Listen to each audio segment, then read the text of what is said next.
Hello and welcome. My name is Chris and welcome to part 2 of fountain pen slip cases. How to make a crocheted slip case for yourself. We're going to start right in and I'll show you how I make the bottom part before I start going on further there. So this case, you start out with chaining 7 and then you go right into single crochet, but I'll show you how it's done. And this case fits like a Lamy Safari really well, and it also fits the Jinhao's, the X750 fits right in, nice, no problem, and also the 450. This is the Jinhao X450. Now they're not tight. I tried that. I made one that was really tight for them, and I didn't like how it came out. I'll show you why. Here's the first one that I made, and I did this with a basic 5 chain to start with, and it's too tight. You know, the clip kind of drags and it's just not quite right. So I just decided that for my purposes, it's probably not just going to fall right out of this, and it's just about right for me to have it in this kind of case. But you can do it any way you want. You could make it much narrower. You could make it bigger to accommodate an unusual size fountain pen too. So let's just get right started. And we will go ahead and prepare for chaining 7, because we want 6, so we have to have 1 extra. So that's how I remember that. 1, 2, 3, 4, 5, 6, and 7, and then we're just going to go right back to the next one and do a single crochet where we go through and do 1, 2. That's how I always did it when I was a child, so I could remember 1, 2. So we're going to single crochet all the way back to the beginning there, and we should have 6.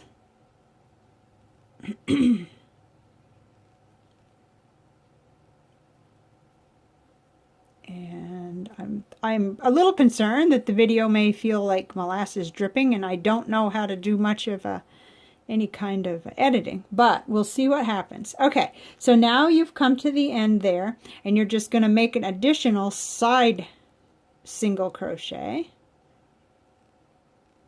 Okay, I'm going to do that again because I lost my concentration. It's really easy for me to do when I'm talking, so let's start over. Okay.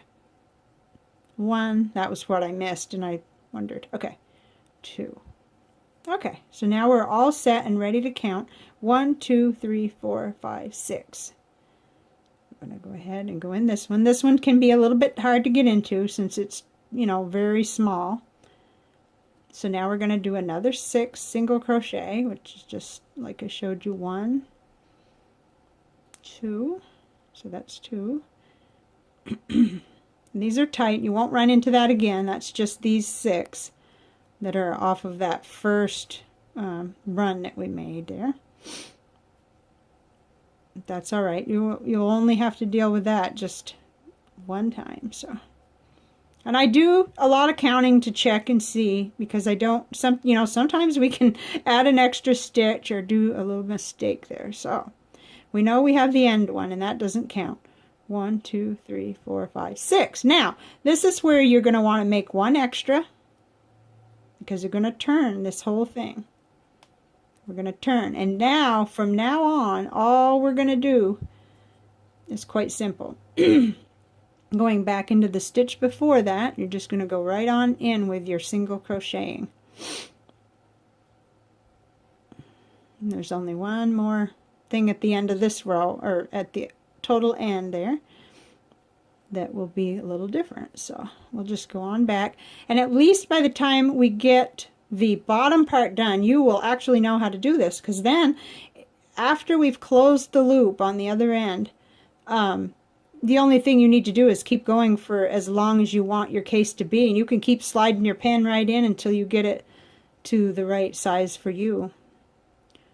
So we just go around, and I hope you can see this.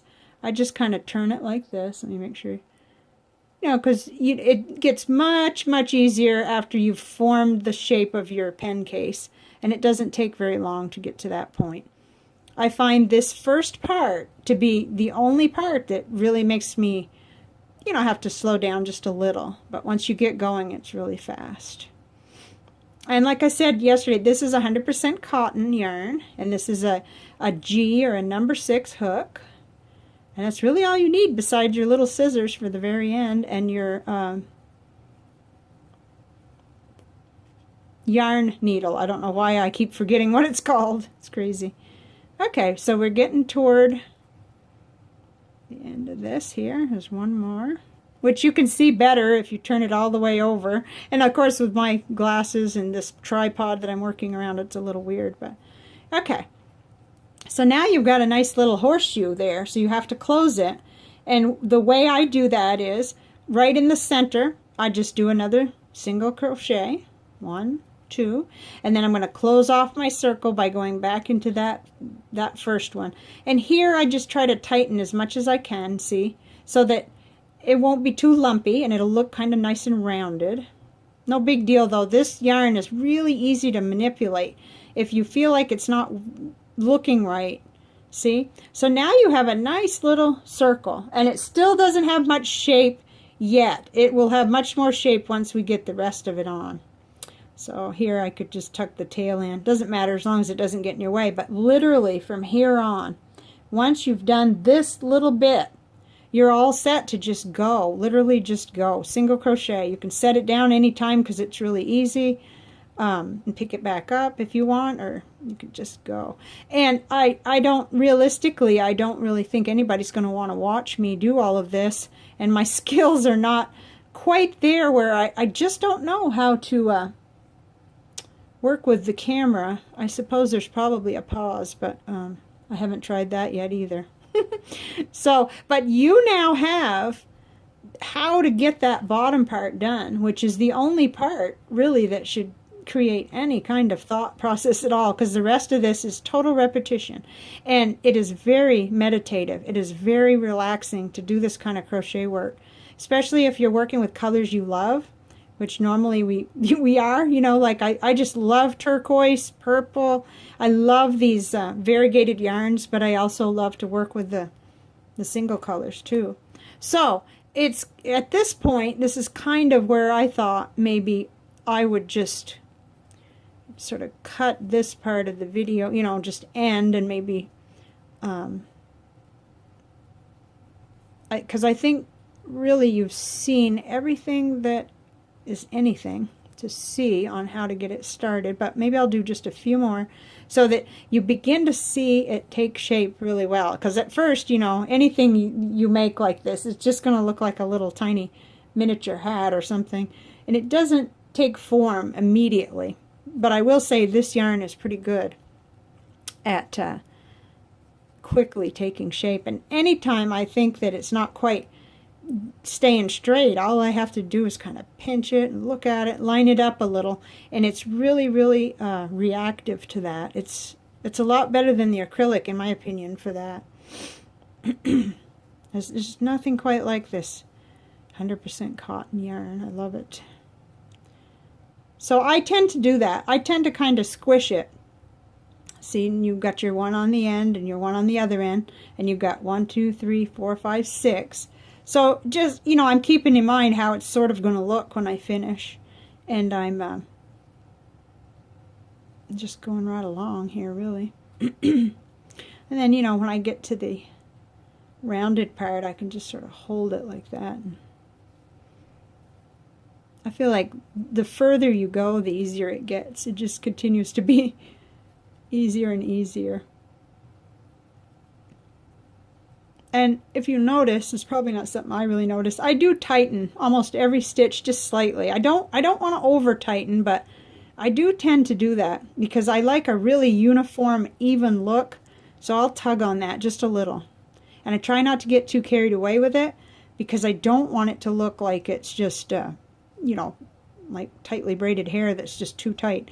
But there is sort of a sweet spot where if you tug on that string just a little bit, it comes out just right. But you know, that's sort of overcomplicating things. It doesn't have to be overcomplicated whatsoever. And there we go. I'm just going to open it up and you can hear. But see, I'm never sure if I might have loosened it, so I just go ahead and go on like that.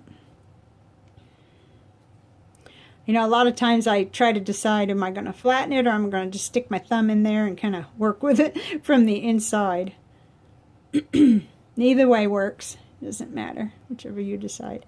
Okay, I'm really thinking that most people will just be asleep by now. So, there you have it. It's quite good. It shows its form. Let me take this out so we can really... You know, and sometimes I'll just do this. I'll kind of open it up a little and inspect it. If I don't like it, I'll start over, but to my way of thinking, there's nothing wrong with that. It's already it's already looking very much like this one does, and they're all a little bit unique.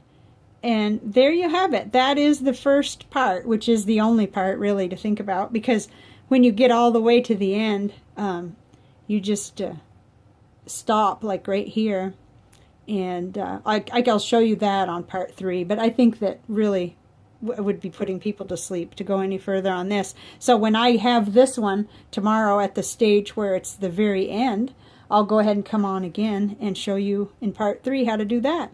So I hope that this was useful to you.